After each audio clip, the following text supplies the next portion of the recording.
Hi, everybody. This is day 1546. Let's make sure that we're on.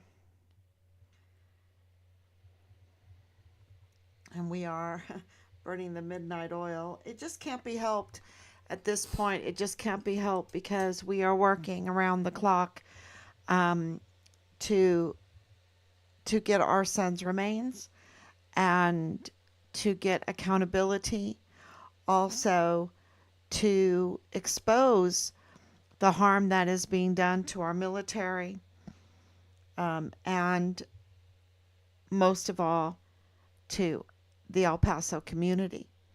And it's huge, y'all. It just makes me shake. It makes me shake because I know how important this all is to everybody. Um, because not only to El Paso, and I'm going to make the argument um, that this absolutely affects the entire United States and, of course, into Mexico. This is an international case, of course. It's an international case and it is affecting politics everywhere. Richard's name is known. It is absolutely known. Um,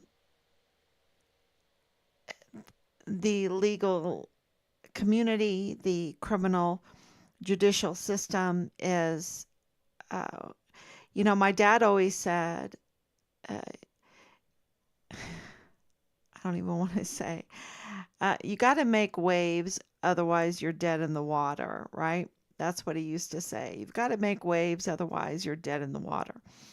And what he meant by that is if you want the world to work right, if you want our system to work right, if you want your family to work right, if you want your job to work right, if you want anything, um, it's not going to happen with you just waiting and floating, um, floating through life. You've got to swim. You've got to swim hard, um, and you've got to make it happen. You've got to do the oversight. You've got to do the work for it to happen. And so that's what we've been doing.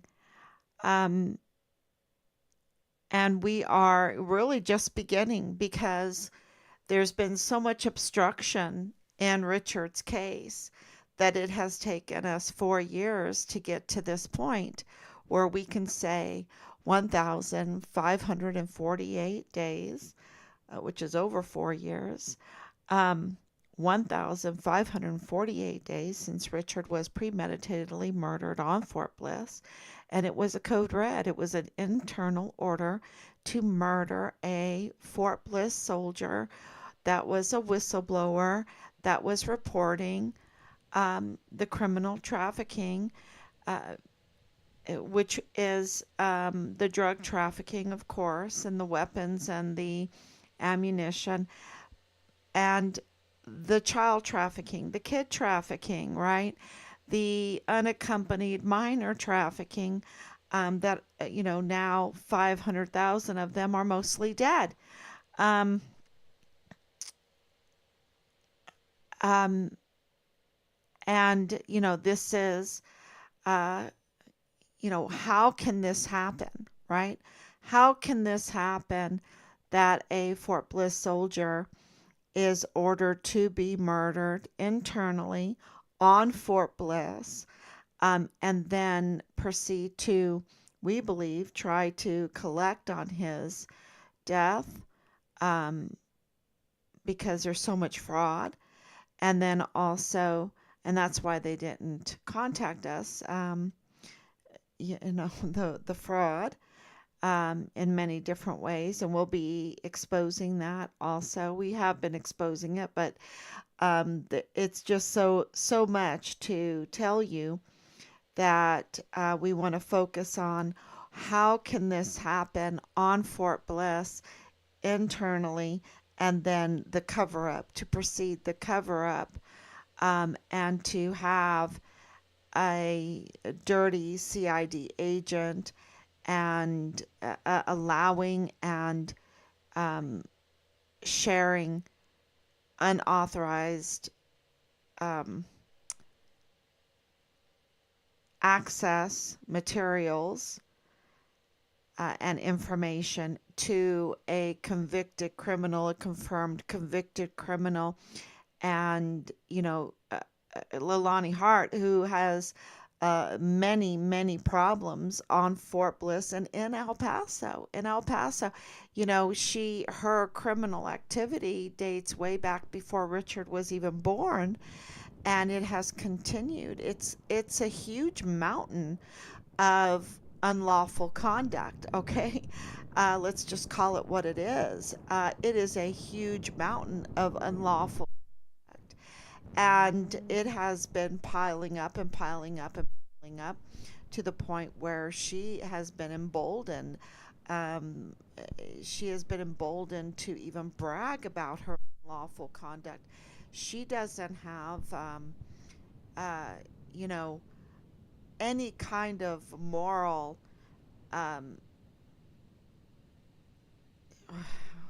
compass to uh, feel bad, to want to repent, to be ashamed of her mountain of unlawful conduct. She's a convicted criminal, a confirmed convicted criminal. And it's not just for, petty theft or something like this. She failed to uh, report that a 7-year-old was taken advantage of terribly, terribly, vile and vulgar. A vile and vulgar assault in her master bedroom by multiple members of her household. She's just cold blooded, hard hearted. And this mountain of unlawful conduct, convicted criminal, was used as an unreliable source to provide false information, to fabricate a false story, to deflect her involvement in the murder of our son, Richard Halliday. She was given a platform. They allowed her at El Paso Matters, who's owned by El Paso Community Foundation, who was under investigation by Yvonne Rosales. You have to understand that. They gave this pile of unlawful conduct convicted criminal, Leilani Hart, a platform in their media, using their media, not even using it, weaponizing the media that is a 501c3, which means they need to be neutral, that uh, they have benefits because they are regulated to be a nonprofit media organization. And they risked all of that to allow her to use and abuse and weaponize their media platform to frame a fabricated false story to obstruct justice in Richard Halliday's case, in the investigation, in the murder investigation, the international murder investigation, the code red, because she even said it was a code red. She knew it was internal. She has been manipulating, has a history of manipulating Clem Coward, who was the commanding general of 32nd ADCOM. She has conflicts of interest, a history of manipulating the likes of Bradford Bugado, the lieutenant colonel of the G3 of the 32nd ADCOM. She has the history of manipulating several key figures in all of this, like Director of Emergency Services Thomas Kane, who controls the security on Fort Bliss. And they allow, and this pile, she's a pile of unlawful conduct convicted criminal that was given this platform in order to weaponize. They absolutely knew she was going to weaponize, um, to deflect, to attempt to deflect her actions, her involvement in the murder of our son, Richard Halliday, the whistleblower. What was he whistleblowing on? The criminal trafficking. The criminal trafficking, and also the connection between Fort Bliss and the criminal trafficking, and the connection with Fort Bliss and the El Paso um, uh, Walmart mass shooting. So that's really important. She is a this pile. You have to understand what she is. She's a pile. She is a pile of unlawful conduct, convicted criminal involved in the murder of a Fort Bliss whistleblower. Young, beautiful. And her son, Dallas Wayne Hart, was Richard's platoon leader. And he also has a lot of trouble under his belt, and so does her other son. And, so it's, and we can talk about the confession that everyone knows about. But you know, just think about Leilani Hart and Bob Moore of El Paso Matters of El Paso Community Foundation. Think about their connections. Think about that, the media was weaponized, allowed itself to be weaponized. Bob Moore absolutely knew that she was an unreliable source, that he absolutely risked everything. His 501c3, his IRS status. I mean, how many businesses are willing to risk their IRS status? And he absolutely knew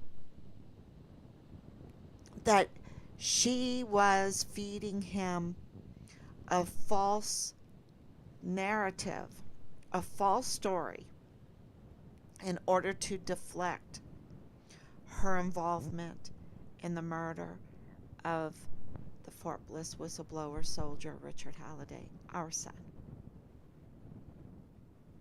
That's a huge story. And how did that happen? Why would that happen?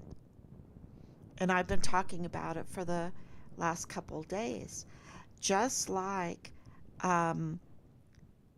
Bob Moore knowingly risked everything to give a platform to a pile of unlawful that is a confirmed convicted criminal. Bill Hicks, a usurper, gave control of the DA's office, the management of the DA's office, to the Juarez cartel. Knowingly. Why is it that, and not letting him be vetted? Luis Rene Diaz is not vetted. We have it in our open records that Bill Hicks stopped HR, which is Human Resources, a background check on Luis Rene Diaz. He's the one that intercepted and interfered in a background check for his manager, who is absolutely connected to the Juarez cartel, to Alba, who is not alive anymore because, bullets aren't too friendly to a head. And Alba being connected to, of Shavira, to Sanchez, to um, Moya. Willie Moya. Willie Moya is like the Al Capone, and even bigger than for the Juarez, um, the city of Juarez. And he's no more alive for the same reasons that Alba is not alive. And this connection is connected to Bliss Avenue. This connection is to the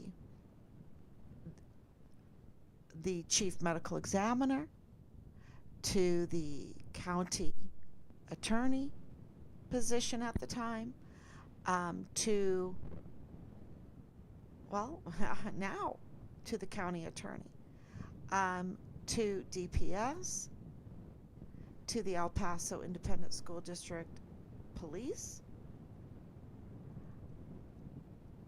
The Juarez cartel has been given our government as a platform to continue their criminal activity. And think about it. Why is it that Bill Hicks's number one contributor is from Juarez, Mexico? Purchase Funeral Home. Purchase Funeral Home is Bill Hicks's number one contributor. Now, if you have information that can straighten this out, that this is not as bad as what we are learning, then please share it with us. But right now, it is very clear that the Juarez cartel has control of major parts of the law enforcement, even the El Paso Police Department, the law enforcement community in El Paso, and also the criminal justice system in El Paso. And that is huge. That's what Bill Hicks has allowed. Like Bob Moore has ignored the pile of unlawful conduct convicted criminal Leilani Hart, Bill Hicks has interfered in the background check to prevent cartel members from getting jobs in the DA office, right? And what was Willie Moya famous for, as far as his criminal activity? It was on trafficking, wasn't it? It was on trafficking for drugs and trafficking for human trafficking. And, so what was Richard reporting on? The criminal trafficking. And the other thing that was really talked about in the history of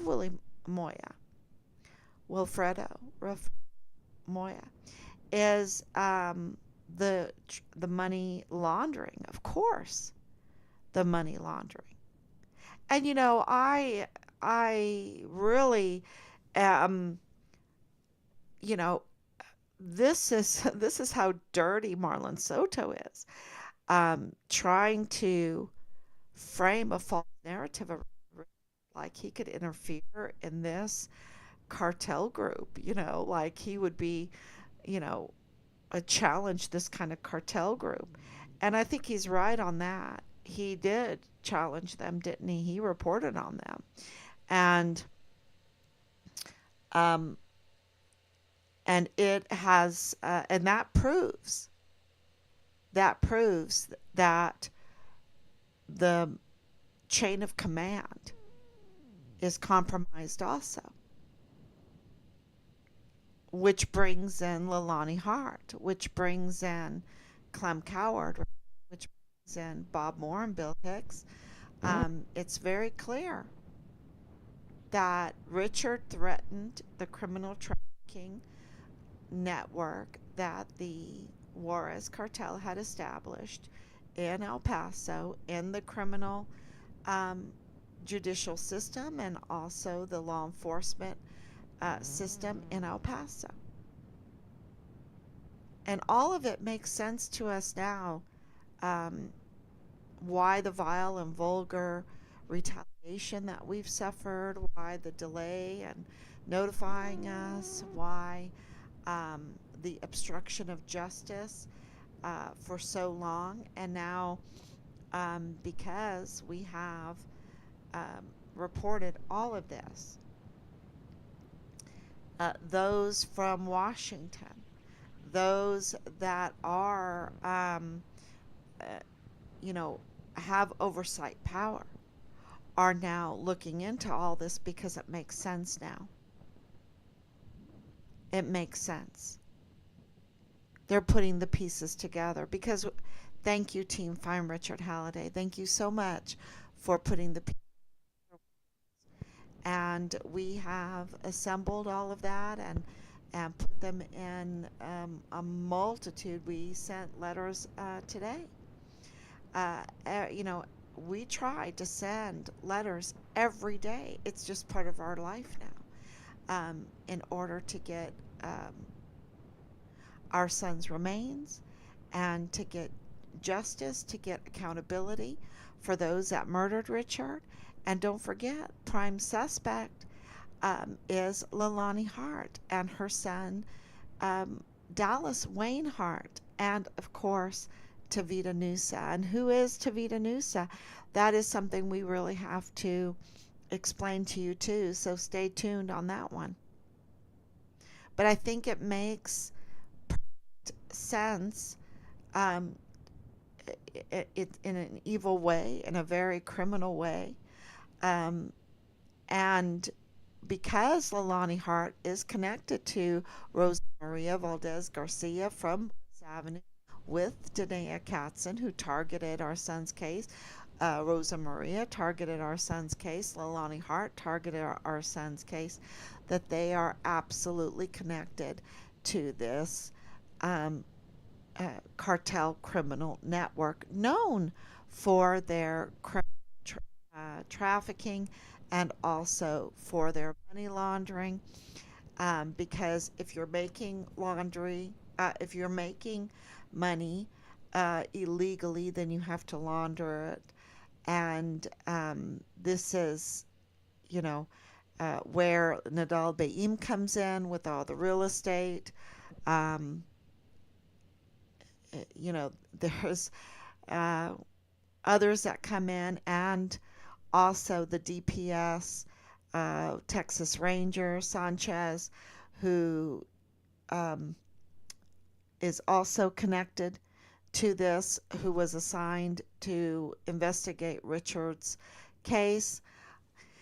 That is all making a lot of sense now, and they're culpable for major, major crimes, major civil rights offenses.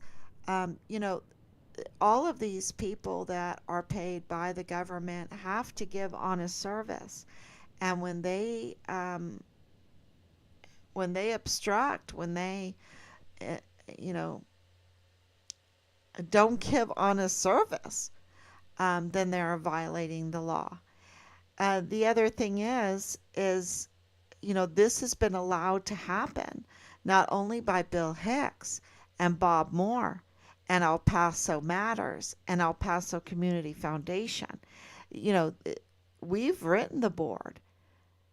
Um, the protection of Leilani and giving her the platform in order to weaponize the media, weaponizing the media in order to frame a false and fabricated story to retaliate against a whistleblower and obstruct justice um, in Richard's case in order to attempt to deflect her involvement in the murder of our son Richard is is also um, criminal. Criminal. So,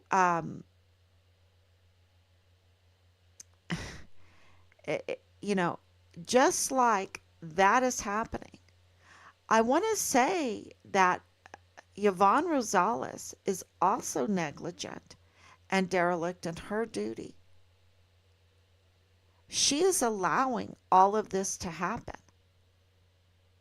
because she is the prosecutor right now. Okay, so let me explain this to you. Um, we know that Bill Hicks with Bob Moore, with Justin Underwood, colluded together, schemed together. We have the open records, the hard evidence. We couldn't say this unless we had the hard evidence that they schemed together to remove and replace Yvonne Rosales. And the way they figured it out, the way they colluded together, the way they schemed together was that they would remove her, of course, with this petition, with the petition to remove her. And she then resigned in duress, and her resignation letter clearly shows that it was duress. But even that doesn't matter because Bill Hicks was appointed to be the district attorney by Governor Abbott. But he failed to sign the anti-bribery line before he took the oath of office. That made his oath of office void. He didn't install properly. He never, even though he was appointed, he never became the legitimate district attorney. He's an imposter, which means he's a usurper because he never properly installed as district attorney. Now, what does the law say about that? The Texas Constitution. It says there cannot be a gap if Yvonne Rosales resigned, which she resigned in duress. It doesn't count. The duress resignation doesn't count. But let's say she did resign. It doesn't matter. She cannot let a gap happen. She has to be the district attorney until another is properly installed, right? Properly installed. And I don't have the right word. I just read the right word and now I lost it again. But it means that they are vetted, that they are officially installed properly, meaning that they have signed the anti-bribery statement and then they took the oath of office and they can it's as simple as that. It's as simple as that. But Bill Hicks didn't do that. He didn't first sign the anti-bribery statement, which is very curious, isn't it? Because he later admitted to having conditions to his, which is a bribe. So, because there cannot be a gap, and Yvonne Rosales must continue as the district attorney, as the prosecutor, because otherwise the people of El Paso and of course our son Richard do not have honest service. That is huge. And so whether um, Yvonne Rosales feels like it or not, is happy about it or not, is afraid or not, is ashamed or not, she still is the holdover. That's the key word, holdover district attorney until another is officially installed, properly installed. So that is really important. She is now, because of hoeing and humming and being ashamed and all of this other stuff, being embarrassed. I don't know. I don't know what her problem is. Um, she is derelict and negligent in her duty. But what's even worse than that is the negligence to the very people that voted her in, the very people that she swore, not even those that voted her in, but that all of the people of El Paso County that she swore to serve. She's negligent and derelict, and they're suffering for it. And I know our son's case is suffering for it. Our family is suffering for it. It's a very selfish position she's in, and derelict and negligent, and I don't know if there is a criminal penalty for what she's doing. I don't know. I know that there is a criminal penalty for being a usurper. So, and that's what Bill Hicks is, and he's worse than that. Not only is he a usurper, he has not just allowed, but he has brought in the Juarez cartel into the office of the district attorney, the prosecuting attorney for El Paso, that has been vulnerable, left vulnerable by the dereliction and negligence of Yvonne Rosales. Because Bill Hicks has not been properly installed. He's not the DA. He's never, even though he was appointed, he didn't take the office. Not legally. And legally is what matters. So thank you, Anicia, for coming on. And, there's a lot going on, and more support and public support. And you saw, I'm going to do part 6 soon on Leilani Hart, who is a real Leilani Hart. But I wanted people to really read, please share the 1 through 5, and, understand who this pile, Leilani Hart is a pile of unlawful conduct. Since before the pile started, before Richard was even born, and it has continued to build up and build up and build up. And she's one big pile of unlawful conduct and a convicted criminal, a confirmed convicted criminal. And I think that that is really important when you understand that she was allowed to weaponize the media and the violations that surround all of this. They're huge.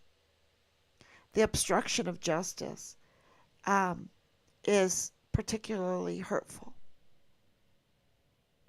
So that's really important for you to share. I hope you share it all. And we will be back tomorrow, God willing.